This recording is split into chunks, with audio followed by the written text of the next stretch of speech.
আসসালামু আলাইকুম এভরিওয়ান, কি অবস্থা সবার? কেমন আছো সবাই?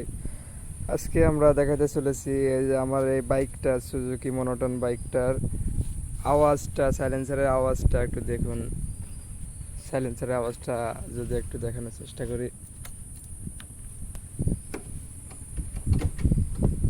গিয়ারটা নিউট্রাল করে নিই, এবার সেলফ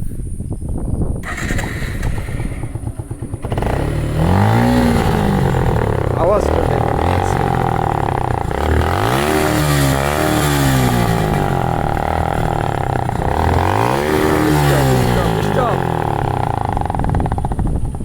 এই আওয়াজটা হওয়ার একমাত্র কারণ হচ্ছে এই যে সাইলেন্সারের নল দুটা, যে মাথা দুটা বের হয়ে থাকে, ওই দুটা গ্রাইন্ডিং দিয়ে কাটা হয়েছে, তাই এমন একটা রকস্টার আওয়াজ হচ্ছে।